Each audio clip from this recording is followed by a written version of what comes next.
A Vanessa morreu, ou seja, o Wilson Fisk está totalmente liberado para revelar a identidade secreta de Matt Murdock, como sendo o Demolidor. Mas será que isso vai acontecer? Vamos pegar todas as pistas que indicam que até o final dessa temporada de Demolidor Renascido, a gente vai ter o Wilson Fisk, o rei do crime, revelando a verdade sobre o Demolidor e o advogado Matt Murdock. Como isso se relaciona com o novo filme do Homem-Aranha e até com alguns spoilers que a gente já pegou do final dessa temporada e o início da terceira. Fala pessoal, JM Carneiro aqui, trazendo sempre para você aqui no Cultura Pop Cia a temporada completa de Demolidor Renascido. Nessa terça-feira vai ter mais um episódio e logo mais à noite, na madrugada, eu estarei aqui trazendo para vocês tudo do episódio 6. Então, para não perder, já se inscreve aí com o sininho, porque assim que o vídeo sair lá para uma meia-noite, você já recebe a notificação e aí já clica para saber tudo do Demolidor. Vamos lá! Quando Matt Murdock teve a sua identidade secreta revelada para Wilson Fisk como sendo o Demolidor, Wilson Fisk havia prometido que enquanto estivesse tudo bem com a Vanessa, ou seja, a Vanessa estivesse viva ao lado dele, ele não revelaria para o público, né, para as outras pessoas, que o Matt é o Demolidor. Ele fala, né, que o seu segredo vai estar bem guardado comigo. Assim como ele também promete que ele não vai fazer mal para os amigos do Matt. Tanto é que lá na primeira temporada de Demolidor Renascido, quando o mercenário mata o Fog Nelson, o Wilson Fisk conversa com o Matt e fala, ó, eu não tive nada a ver com isso. O que ele ainda não sabe é que a Vanessa tinha a ver com isso, né? Ele não sabe que a Vanessa contratou o Poindexter para matar o Fog Nelson. Isso ele não sabe. Mas ele, de fato, não tinha nada a ver com isso. Então, por mais que eles fossem inimigos, né, o Demolidor e o Rei do Crime, eles tinham esse código de conduta entre eles. Só que agora, a Vanessa morreu. Tudo isso por culpa de um vigilante mascarado, o mercenário. E o Rei do Crime, ali imediatamente, quando aquilo acontece, ele já manda a Força-Tarefa Antivigilante caçar o Demolidor e o mercenário e levá-los vivos, os dois vivos, até o Rei do Crime. E agora com a morte da Vanessa, ele vai estar totalmente despirocado da cabeça, completamente descontrolado. Como eu já disse na minha análise do episódio 5 na última semana, né? Esqueça o Wilson Fisk, esqueça o prefeito de Nova York. A partir desse ponto em diante, ou seja, nos 3 últimos episódios, né? No 6, no 7 e no 8, a gente vai ver definitivamente o Rei do Crime à solta em Nova York. E aí ele vai com certeza perder o seu cargo de prefeito. Aí aqui eu queria trazer uma percepção que eu tive um pouco diferente de alguns de vocês, que até me alertaram num vídeo que eu fiz na semana passada, se eu não me engano, trazendo as interpretações, né, das cenas que estavam nos trailers e que ainda não tinham acontecido na série. E a gente tem uma imagem, claramente, né, do Wilson Fisk num tribunal. Rei do Crime com o terno branco, numa corte. Provavelmente aquilo que eu falei, ele vai perder o controle e ele vai ser expulso do cargo. E aqui é meio que uma audiência para ele se defender, né? Tipo um processo de impeachment, né? Para mim ali, ele estava sendo julgado, né? Justamente pelo fato de perseguir vigilantes. Ele vai matar muita gente agora, a gente vê isso nos trailers e tal, né? Porque a população vai estar do lado do Matt. Vai estar do lado do Demolidor. Vai vestir máscaras do Demolidor. Provavelmente vão invadir a prefeitura e o Wilson Fisk vai matar muita gente da população geral que vai invadir a prefeitura da cidade. Pegando a galera, jogando contra a parede, ó, a galera com a máscara. Tá tudo ali pra gente ver. Já pessoas, né, muito obrigado a você que comentou e que teve uma percepção diferente e que cabe aqui também. Para essas pessoas, para muitos de vocês, essa cena é ele revelando a identidade secreta do Matt, como sendo o Demolidor. Pode ser.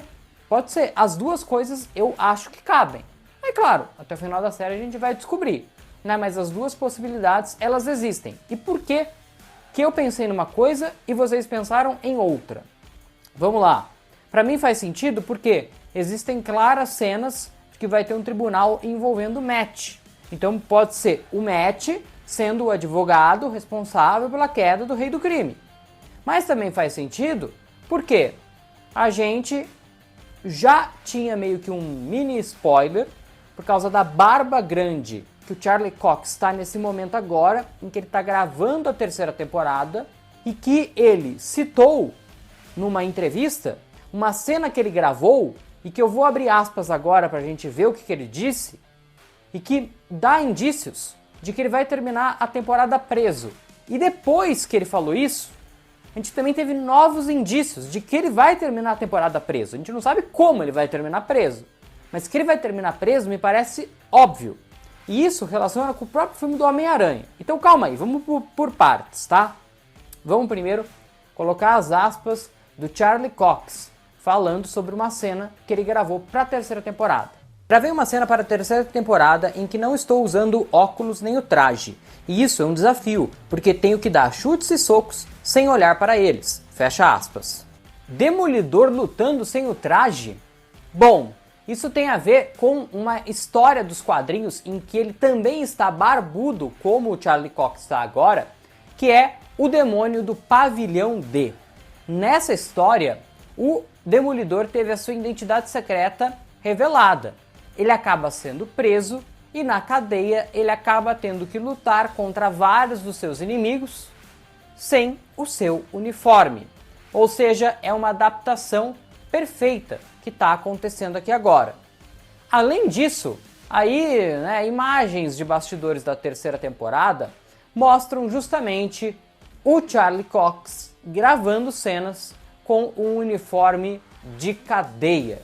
O mesmo uniforme que o mercenário usa na primeira temporada de Demolidor Renascido, que mostra pra gente que de fato ele estará preso, Matt Murdock estará preso. A gente não entende ainda, sinceramente, eu particularmente não entendo muito como ele vai ser preso. Porque a partir do momento que o Rei do Crime cair, os vigilantes mascarados não serão mais perseguidos. Então por que ele seria preso, né? Eu tenho curiosidade em saber exatamente como isso aconteceria e quero muito saber aí, entender até o final da temporada como que isso acontece. E aí vamos lá, vamos conectar os pontos. Matt termina a temporada preso. Rei do Crime termina a temporada fora da prefeitura. A cidade passa a virar um caos, com o crime tomando controle da cidade.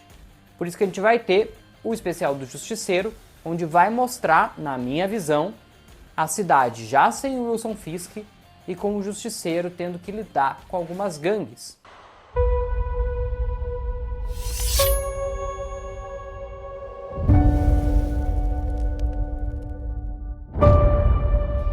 Assim como acontece com o Homem-Aranha, que vai ter que encontrar e lutar contra algumas gangues e vilões menores, como o Capitão Boomerang, como o Escorpião, né? E vai ter na figura do Lápide esse novo comandante do crime organizado da cidade.